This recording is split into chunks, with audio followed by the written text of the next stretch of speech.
Saudaraku yang terkasih, jika Kristus tidak bangkit, maka sia-sialah iman kita. Saudaraku, itulah inti dari keyakinan kekristenan kita.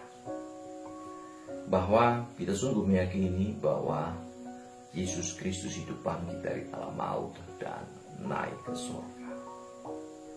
Saudaraku, ternyata tentang kebangkitan ini sudah ada perdebatannya dari dulu. Bilanglah orang-orang mempersoalkan tentang adanya kebangkitan atau tidak. Sama seperti zaman sekarang orang berbicara tentang surgamu dan surgaku. Jadi orang sibuk berdebat tentang siapa yang masuk surga atau jalan siapa yang benar. Saudara, Tuhan mau mengingatkan kepada kita di pagi hari ini dari Injil Markus bab 12 ayat 18 hingga 27 bahwa sesungguhnya kebangkitan yang diperdebatkan dan mengarah kepada masuk surga atau di surga itu seperti apa pasca kebangkitan itu.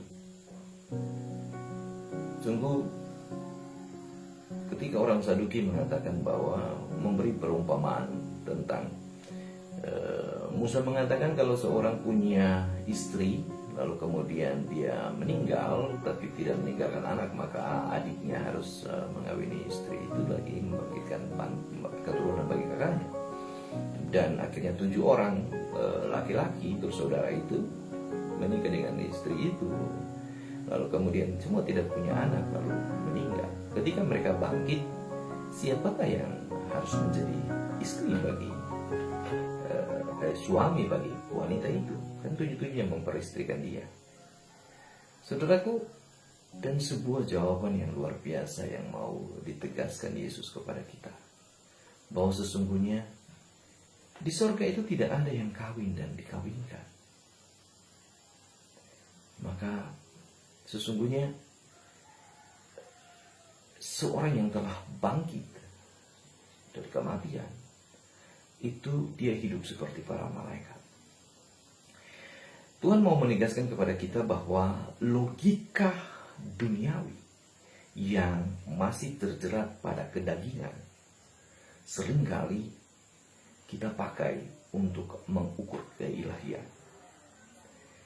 Maka Yesus mengatakan tidak, siapa yang telah bangkit hidup dalam roh sama seperti para malaikat, yang tidak lagi berpikir atau bilanglah merasa dengan rasa manusiawi kedagingan.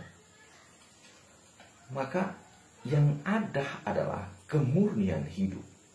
Setiap orang yang bangkit akan dimurnikan hidupnya. Dikatakan sama seperti peristiwa yang dialami oleh Musa ketika dia berhadapan dengan semak duri yang terbakar. Bagi saya ini satu luar biasa, perukisan yang sangat luar biasa. Bahwa ketika Musa datang ke tempat itu, dia melihat ada semak belukar yang terbakar. Ketika dia mendekati tempat itu, ada suara yang berseru dari dalam semak itu mengatakan, lepaskan alas kakimu karena tempat yang engkau pijak ini adalah tempat yang kudus. Sungguh Tuhan mau mengatakan tentang sesuatu yang sangat luar biasa, bahwa jangan kita bawa, bilanglah apa yang menjadi tumpuan alas kaki kita untuk masuk kepada kemuliaan Allah. Karena bilanglah kita berhadapan dengan yang kudus, yang mulia. Dan yang terjadi di situ adalah semak duri, semak ini terbakar. Ada api di dalam semak itu, dari semak-semak itu. Tetapi semak itu tidak hangus. Wow, saudaraku yang terkasih, sungguh sebuah perlukisan tentang sebuah pemurnian oleh api, tetapi kita tidak hancur. Semak itu tidak terbakar menjadi debu atau bilanglah hancur. Tetapi dia tetapi hanya diinggapi oleh api yang memurnikan dia. Sungguh sesuatu yang sangat luar biasa. Dan ada suara yang berseru dari dalam semak itu, sesungguhnya aku ini adalah Allah Abraham, Allah Ishak, dan Allah Yakub. Allah orang-orang hidup dan bukan Allah orang-orang mati. Sungguh sesuatu yang mau diungkapkan bahwa sesungguhnya Allah itu Allah yang bilanglah menaruh semua orang Abraham, Ishak, dan Yakub di dalam sebuah kehidupan abadi tanpa bilanglah ada sebuah aktivitas duniawi, tetapi mereka sudah tinggal dalam keabadian Allah. Dan ini sesuatu yang sangat luar biasa bagi saya. Karena apa?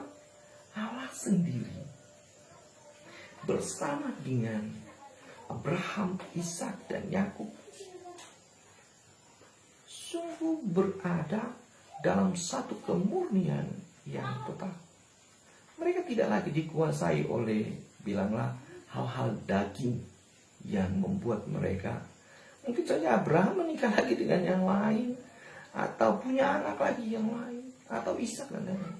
Tetapi semua nama itu adalah nama yang abadi. Sungguh surga kita adalah surga yang abadi. Dan setiap orang yang masuk dalam surga itu hidup dalam kemurnian yang abadi bersama dengan Allah.